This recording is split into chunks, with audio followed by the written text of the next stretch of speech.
আসসালামু আলাইকুম। শুভ সন্ধ্যা। রিভিউ তৌহিদের আজকের পর্বে সবাইকে সাদর আমন্ত্রণ। গতকাল বলছিলাম মহাপঞ্চমীর কথা। দ্বিতীয় অ্যাশেজ কিংবা নয়া অ্যাশেজের তৃতীয় টেস্ট যেটি ব্রিসবেনে অনুষ্ঠিত হচ্ছে, সেখানে ভারত এবং অস্ট্রেলিয়ার মধ্যকার ম্যাচটিতে তিনটি রেজাল্টের সম্ভাবনা আমরা আলোচনা করেছিলাম।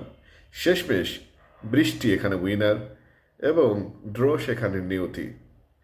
অর্থাৎ 3 ম্যাচ শেষে তাদের সিরিজের অবস্থান থাকলো 1-1। বাকি দুটি টেস্টের মাধ্যমেই নিরূপিত হবে তাদের এই ভবিষ্যৎ। আজকে খুব ইন্টারেস্টিং একটি ঘটনা ঘটেছে। সেটি হচ্ছে ভারত কিন্তু চেপে ধরেছিল অস্ট্রেলিয়াকে। Siraj got Head out today, so another classic is waiting there for. আপনারা জানেন হিটেড মোমেন্ট ছিল between Head and Siraj. Siraj এখানে লাস্ট হাসিটা হেসেছেন।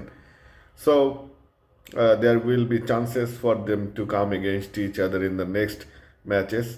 Therefore, they are going to be classic like Joshua Stark. So যত দিন গড়াচ্ছে অ্যাশেজের এই পর্দাটা ততই ভারী হচ্ছে এবং আমাদের জন্য আরও অনেক বিনোদনের খোরাক নিয়ে আসছে।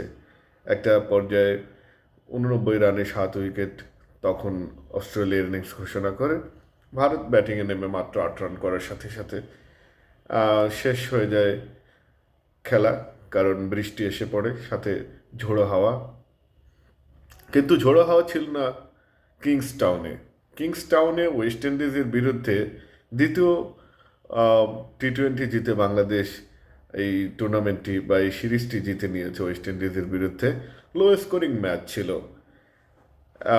129 রানের ব্যবধানে ওয়েস্ট ইন্ডিজ অল আউট হয়েছে 102 রানে। 27 রানের এই জয় নিঃসন্দেহে বাংলাদেশের জন্য গৌরবজনক। আমি যেমনটি গতকাল বলেছিলাম, পেস ব্যাটারি এখানে অন্যতম গুরুত্বপূর্ণ নিয়ামক হবে। তাসকিন আহমেদ 3টি উইকেট পেয়েছেন, তানজিম সাকিব 2টি পেয়েছেন। সেই অর্থে পেসাররাই ডোমিনেট করেছেন। মেহেদী হাসান মিরাজের ইনক্লুশন এক্ষেত্রে ব্যাটিংয়ে তিনি ওডিআই স্টাইলে একটি ইনিংস খেলেছেন। 25 বলে 26 রানের একটি ইনিংস খেলেছেন। একই রকমের একটি ইনিংস খেলেছেন জাকের আলী, 20 বলে 21 রানের ইনিংস। সো এই ধরনের ইনিংস দিয়ে আপনি বড় কিছু টি-20তে আশা করতে পারেন না। শামীম পাটোয়ারি শেষ দিকে একটি মার্কাটের ইনিংস খেলেছেন, 200+ স্ট্রাইক রেটে 17 বলে 35 রান তিনি করেছেন, যার বদৌলতে বাংলাদেশ কিন্তু এই দ্বিতীয় টি-20 জিতে সিরিজ তাদের নিজেদের করে নিল। অন্যদিকে পাকিস্তান গতকাল হারিয়েছে দক্ষিণ আফ্রিকাকে। দক্ষিণ আফ্রিকা বিরুদ্ধে স্যাম আইয়ুব 7 রান হাঁকিয়েছেন। অর্থাৎ তিনি মাত্র 7 ম্যাচেই 2টি 100 রান হাঁকিয়ে প্রমাণ করছেন যে নতুন ইয়ংস্টার, এশিয়ার ইয়ংস্টার হিসেবে তিনি আবির্ভূত হয়েছেন। সাম আইয়ুব তিনি অসাধারণ একটি ইনিংস খেলেছেন গতকাল। এর আগে আমরা দেখেছিলাম টি-20তে তিনি একটি ম্যাচে 98 রানের একটি ইনিংস খেলেছিলেন 57 বলে, যেখানে তিনি অপরাজিত ছিলেন। তার সেঞ্চুরি করার সুযোগ ছিল কিন্তু ওভার ছিল না।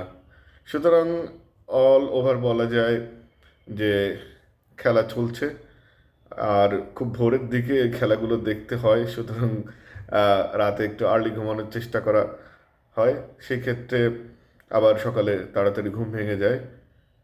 এগুলো নিয়েই চলছে পরিক্রমা। সামনে বিপিএল হাজির হবে, বিপিএলের মহাসমারোহ। সেই বিপিএল সহ সমস্ত খেলা সঙ্গে আপনাদের থাকবো, আপনাদের ডে টু ডে আপডেট দিব, অ্যানালাইসিস করব এবং আমাদের সাথে থেকে আমাদের এই পেজটিকে লাইক করে আমাদের ইউটিউব চ্যানেলকে সাবস্ক্রাইব করে পাশে থাকবেন। ধন্যবাদ সবাইকে। আসসালামু আলাইকুম। আজকের মতো খোদা হাফেজ।